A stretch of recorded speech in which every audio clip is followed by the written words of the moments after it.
आज हम बनाएंगे बहुत ही टेस्टी और झटपट से बनने वाली सूजी और बेसन की बर्फी, जो स्वाद में इतनी ज़बरदस्त है कि एक बार खाओगे तो बार बार बनाओगे। बिना ज़्यादा झंझट के कुछ सिंपल चीज़ों से बनाए ये मिठाई। तो चलिए शुरू करते हैं। सबसे पहले कटोरी के नाप से हम 1 कटोरी भर के घी ले लेंगे। अगर आप कप का नाप ले रहे हैं तो 1 कप भर के घी डाल दीजिएगा।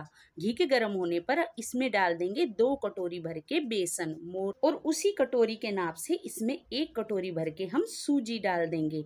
बेसन आप मोटा या पतला कैसा भी हो इस्तेमाल कर सकते हैं। अब मीडियम फ्लेम करके इसको हमें पकाना है धीमी आंच पर, बेसन के अच्छे से फ्राई होने तक। और जब तक कि इसमें अच्छी सी खुशबू ना आने लग जाए तब तक हम इसे मीडियम फ्लेम पर पकाएंगे लगातार चलाते हुए। कुछ चीज़ों का ध्यान रखते हुए अगर आप बेसन और सूजी की बर्फ़ी बनाएंगे ना तो आपकी जो बर्फ़ी है बिल्कुल ख़राब नहीं होगी और एकदम हलवाई स्टाइल बनकर तैयार होगी। पहली बात आपको ये ध्यान रखना है कि गैस का फ्लेम आपको कम करना है और तभी बेसन और सूजी को लगातार चलाते हुए फ्राई करना है। अगर आप गैस का फ्लेम हाई करेंगे तो बेसन और सूजी अच्छे से नहीं पकेगा और कच्चा रह जाएगा और जलने का भी इसमें डर रहता है। तो देखिए फर्स्ट में जो है ना बेसन और सूजी आपको थोड़े से गाढ़े लगेंगे, यानी कि सूखे सूखे दिखाई देंगे, घी की कमी लगेगी। लेकिन जैसे जैसे आप इसको फ्राई करेंगे वैसे वैसे बेसन और सूजी घी छोड़ना छोड़ देगा और देखिए ये धीरे धीरे जैसे जैसे पकेगा ये थोड़ा सा पतला हो जाएगा। अब पतला होने के बाद आपको क्या करना है, गैस का फ्लेम बंद कर देना है और इसमें हम 1 कप भर के डाल देंगे मिल्क पाउडर। इससे हमारी जो बर्फ़ी है ना एकदम खोए जैसी बनकर तैयार होगी, बहुत ही सॉफ्ट और मुंह में घुल जाने वाली बनकर तैयार होगी। तो यहाँ मैंने गैस का फ्लेम बंद कर दिया है और बेसन में से खुशबू भी आने लग गई है, यानी कि बेसन अच्छे से भुन गया है और इसका थोड़ा सा कलर भी चेंज हो गया है। बस अब हमें इसे साइड में रख देना है अच्छे से ठंडा होने के लिए। कढ़ाई अभी गर्म है तो कढ़ाई में इसको नहीं छोड़ना है, नहीं तो ये तली में चिपक जाएगा। आप किसी भी खुले मुंह के बर्तन में इसको डालकर रख दीजिएगा। अब वापस से वही कढ़ाई ले लेंगे और उसमें हमें डालनी है चीनी। तो जिस कटोरी के नाप से हमने सूजी और बेसन लिया था ना, उसी कटोरी के नाप से हम 2 कटोरी भर के इसमें चीनी डाल देंगे और आधा कटोरी इसमें पानी डाल देंगे। अब इसे हमें लगातार चलाते हुए चीनी के घुलने तक पकाना है, यानी कि हमें इसकी एक बढ़िया सी एक तार की चाशनी बनाकर तैयार करनी है। मैंने यहाँ कटोरी के नाप से ये बर्फ़ी बनाने के लिए बताई है, लेकिन आप कटोरी की जगह कप का इस्तेमाल कर सकते हैं या घर का कोई भी एक बर्तन सेट कर लीजिएगा। उसी बर्तन के नाप से सारा सामान लीजिएगा तो बर्फ़ी बहुत ही अच्छी बनकर तैयार होगी और बिगड़ेगी तो बिल्कुल भी नहीं। तो देखिए चाशनी अच्छे से पक गई है, एक बार इसको चेक कर लेते हैं। इस बर्फ़ी को बनाने के लिए ज़्यादा गाढ़ी चाशनी की ज़रूरत नहीं होती है, बस इस तरह से एक तार की चिपचिपी सी चाशनी बनाकर तैयार कर लीजिएगा। तो देखिए चाशनी बनकर तैयार है, तो अब हमें बेसन और सूजी भुना हुआ इसमें डाल देना है और यहाँ पर हमें क्या करना है, गैस का फ्लेम बिल्कुल ही कम कर देना है और इसको सारे को डालने के बाद इसको बिल्कुल अच्छे से मिक्स करना है। इस बर्फ़ी को बनाने के लिए एक चीज़ का खास ध्यान रखें कि चाशनी हल्की सी चिपचिपी ही बनाए, एक तार की।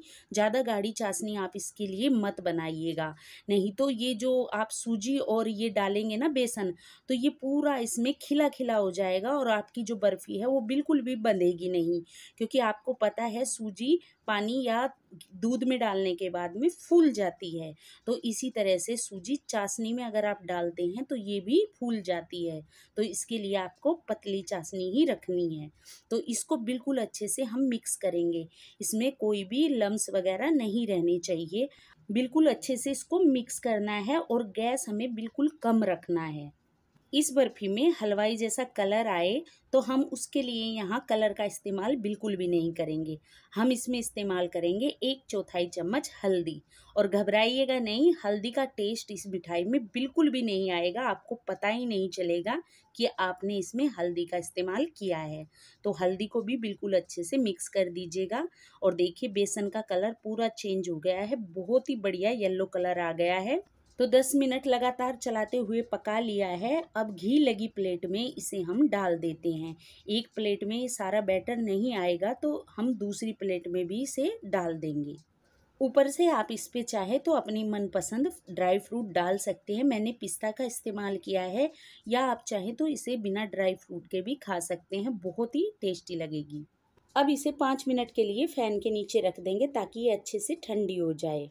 तो देखिए बर्फ़ी बिल्कुल अच्छे से सेट हो गई है और हल्की सी ये ठंडी भी हो गई है। तो इसे अब हम काट लेते हैं। बिल्कुल ठंडा नहीं करना है, हल्की सी गुनगुनी रहनी चाहिए। बस आपको इतना ध्यान रखना है कि जब आप इसे हाथ से छुए तो ये हाथ ना जले और हाथ पर चिपके ना, इतना ठंडा आपको इसको करना है।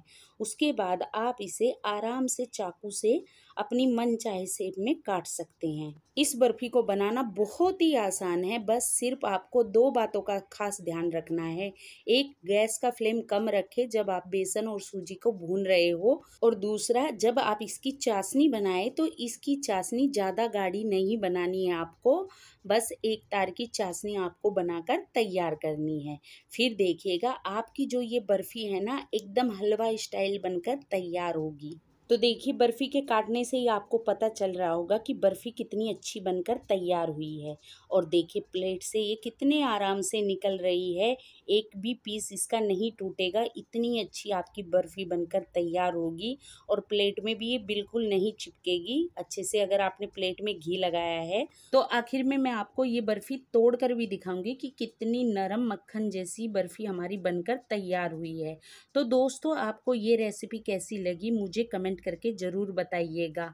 और अगर आपको रेसिपी पसंद आती है तो प्लीज़ वीडियो को लाइक करके चैनल को सब्सक्राइब करना मत भूलिएगा। और कमेंट करके ये ज़रूर बताइएगा कि अगली मिठाई की वीडियो क्या बनाऊँ मैं। तो चलिए फिर मिलते हैं अगली एक ऐसी ही रेसिपी में। Thank you.